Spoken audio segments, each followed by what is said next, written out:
J'ai rencontré beaucoup de croyants et j'ai souvent discuté avec eux sur divers problèmes spirituels. Parmi ces nombreux problèmes, une difficulté apparaît comme étant le lot commun de la plupart et que beaucoup trouvent difficile à vaincre. Pourquoi leur vie spirituelle semble-t-elle parfois sèche et sans entrain, tandis que d'autres fois elle paraît joyeuse et enthousiaste? Quoiqu'ils n'aient pas l'expérience du troisième ciel, néanmoins, ils ont eu ce qui pourrait être appelé l'expérience du sommet de la montagne. Ils se demandent comment pourraient-ils vaincre les périodes sèches et se maintenir dans une position inspirée et continuellement joyeuse. Combien ils aimeraient s'attendre à une vie vécue dans un courant constant et même dans un état débordant. Ainsi, ils seraient capables de chanter des alléluia tout au long de leur vie.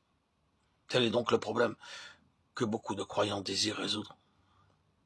C'est ce genre de vie qui vacille entre sécheresse et joie que les chrétiens appellent d'ordinaire une vie ondulante ou une existence spirituelle ascendante et descendante. Selon leurs sentiments, beaucoup de chrétiens vivent soit sur les sommets, soit dans les profondes vallées, parfois marchant sur l'eau, d'autres fois ballottés par les flots. Tantôt en haut, tantôt en bas. Presque tous les chrétiens sont conscients que leur vie est envahie de hauts et de bas subis. Certains jours, ils se sentent si joyeux qu'ils pourraient prier pendant des heures sans la moindre lassitude. Lorsqu'ils témoignent pour le Seigneur, ils pourraient parler sans cesse. Plus ils parlent, plus ils peuvent parler. S'ils entendent la parole de Dieu, ils la trouvent si intéressante qu'ils l'écouteraient indéfiniment, ou s'ils lisent la Bible, son goût est aussi doux que le miel. D'autres jours, cependant, il semble que tout a changé pour le pire. Ils ne peuvent voir aucune différence entre prier et ne pas prier. Ils trouvent la lecture de la Bible sèche et fade, comme si ce n'était que de l'encre noire sur du papier blanc. Quand ils rencontrent des gens, ils se sentent mal à l'aise s'ils ne témoignent pas. En conséquence, ils se forcent à dire quelques mots comme « Croyez au Seigneur Jésus et vous aurez la vie éternelle ». Mais ils sentent un tel engourdissement dans leur cœur, comme si, après tout, il n'y avait vraiment rien à dire. Durant cette période aride, tout est fait par contrainte. Ils n'éprouvent aucune joie à s'approcher de Dieu. Et pourtant, ils savent qu'ils doivent venir à Dieu. Il en résulte qu'ils se forcent pour s'approcher du Seigneur. Ce genre de vie chrétienne paraît trouver son équivalent dans le domaine naturel. Si un sommet de montagne, il doit y avoir aussi une profonde vallée. Après les vagues en furie, il y aura une surface calme. Habitués à ces expériences, beaucoup de chrétiens concluent qu'il est impossible aux croyants de vaincre cette existence vaillante et d'arriver à un état spirituel tranquille et confiant. Ces chrétiens croient que nous sommes destinés à ces expériences ascendantes et descendantes durant notre vie. Toutefois, il y a un autre groupe de chrétiens qui déclarent que nous n'avons pas besoin de mener cette existence de cimes et de vallées, mais que l'expérience chrétienne peut très bien être ferme et aussi stable qu'une ligne droite. Laissez-moi néanmoins vous dire que si ni le chrétien qui mène une vie de haut et de bas, ni le croyant qui compte vivre une expérience sans complications n'ont raison à 100%.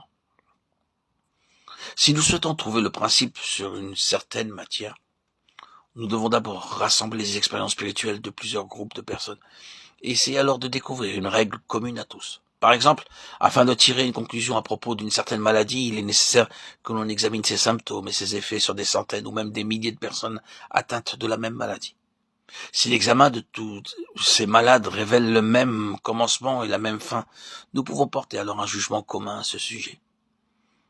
Recherchons donc l'origine de cette vie ascendante et descendante dans l'expérience de la moyenne chrétienne et apprenons par cela quelques règles définitives.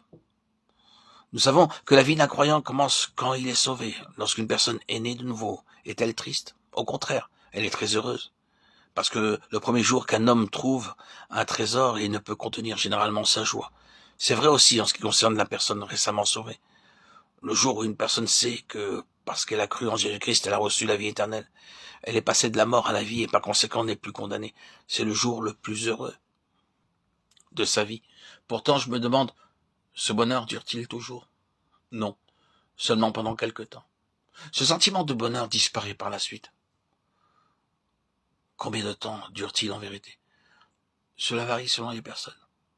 Parce que j'ai pu observer ce sentiment heureux débordant de vie continue rarement au-delà de quelques mois. Il reste d'habitude un mois ou deux, et pour certains individus, 1 ou 2 semaines seulement. Tôt ou tard, le sentiment joyeux de leur salut diminuera peu à peu.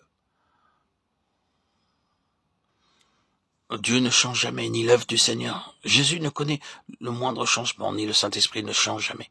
La vie éternelle que vous avez reçue est toujours là. Ce qui par la suite change ou est perdu, c'est le sentiment de joie que vous avez éprouvé au moment du salut. L'intensité de la joie diminue et sa période est écourtée à mesure que le temps passe. Tandis que l'intensité de la sécheresse augmente avec le temps et sa période se prolonge. C'est un phénomène commun que connaissent tous les chrétiens.